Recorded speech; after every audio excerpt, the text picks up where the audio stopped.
Shirobako est un dessin animé ayant pour sujet la production de dessins animés. Plus précisément, on y suit la vie de plusieurs jeunes femmes ayant formé au collège un club d'animation, chacune voulant percer dans son domaine.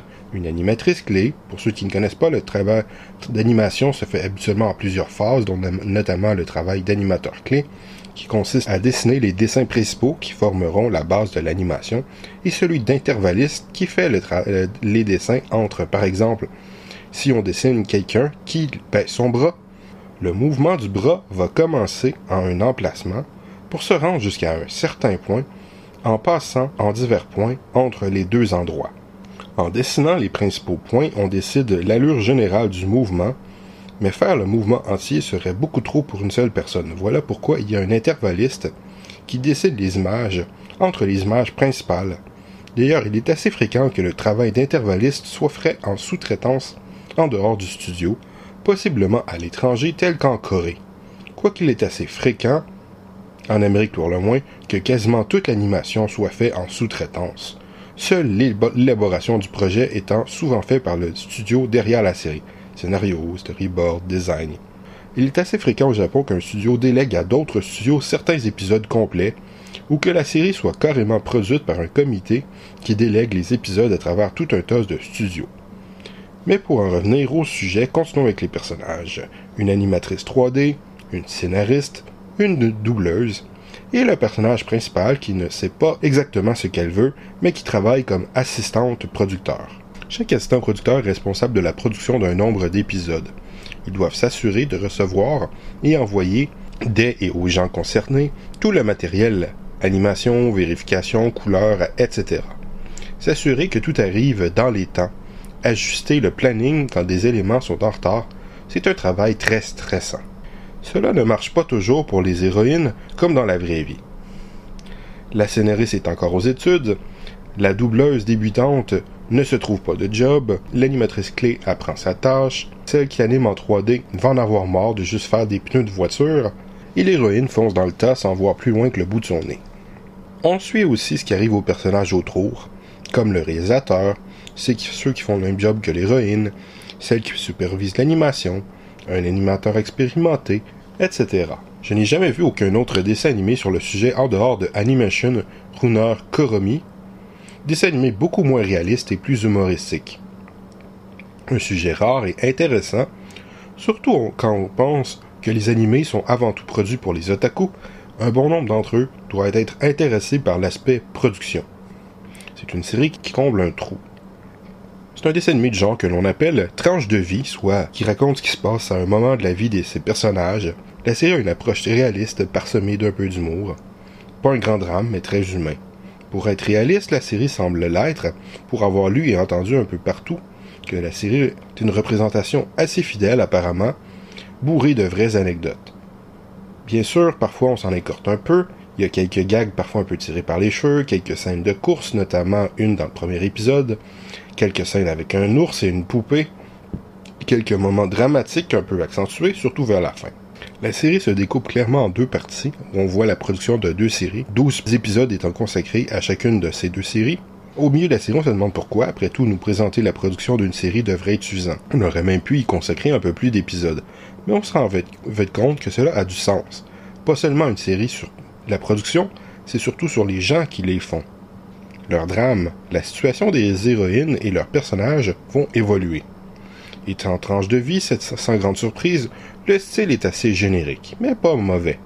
Je ne suis pas vraiment un grand fan de tranche de vie, mais celle-ci est très bien avec un sujet intéressant, des personnages attachants et généralement assez travaillés. Un sens de l'intrigue assez réussi, quelques gags amusants par-ci par-là. Bien sûr, la série ne s'adresse pas vraiment à un public qui ne serait pas intéressé par le processus de production d'animation ou qui est profondément le style tranche de vie, ou bien souhaite uniquement voir des dessins animés avec un style révolutionnaire, des scènes d'action époustouflantes, des prises de fou rire intenses.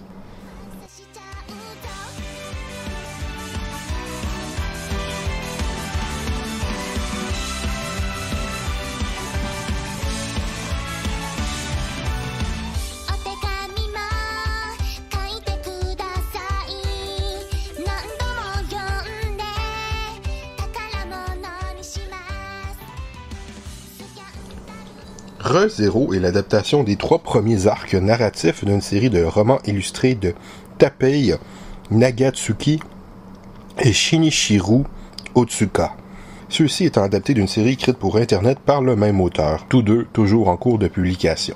J'étais curieux de voir cette série vu son pitch un peu particulier. Depuis le succès de Sword Art Online, c'est devenu une véritable mode pour les Japonais de raconter des histoires de personnages qui se retrouvent dans un monde typé fantasy.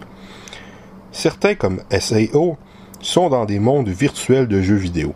Bien sûr, d'autres sont des mondes en tant que tels totalement inspirés par le genre de monde représenté dans les RPG. Re:Zero relève de ce type de série, mais avec une twist particulière.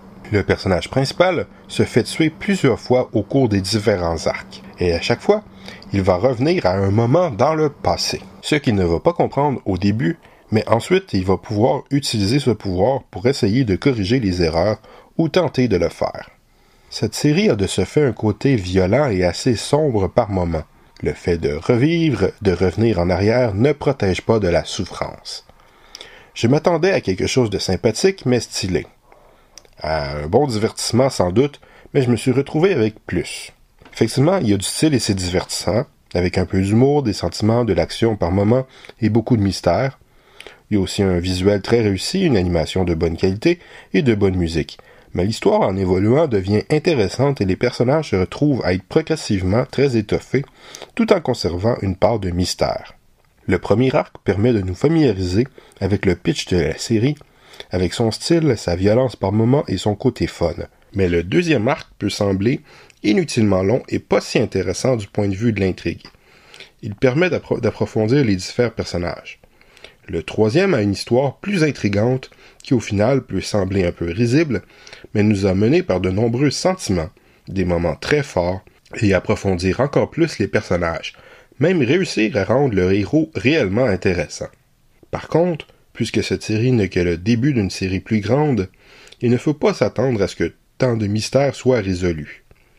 On ne comprend toujours pas ce qui arrive à notre héros, pourquoi il est là, pourquoi il peut revenir en arrière un peu dans le temps, après s'être fait tuer, tout ça. Mais au moins la série se termine tout de même sur une bonne note, et chacun des 3 arcs semble complet. Une suite est prévue pour bientôt.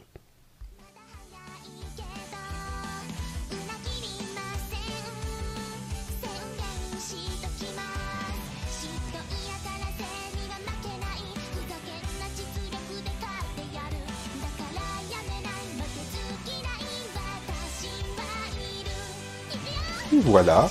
Donc, bien évidemment, pour les séries les plus récentes que j'ai mentionnées, il est difficile à dire si elles seront réellement des classiques ou non, seul le temps le dira. Mais elles semblent l'être actuellement. Ça donne une impression, évidemment, il y a de nouvelles séries qui se créent et qui vont se créer, et qui seront des classiques. Comme par exemple, il y a actuellement, depuis très peu, la série Tower of God, dont on en a pas mal parlé, qui est adaptée d'une série coréenne publiée sur Internet. Cela nous dira qu'est-ce qui est un classique et qu'est-ce qui n'en est pas. Je vous souhaite une excellente journée. Si je suis nul pour conclure.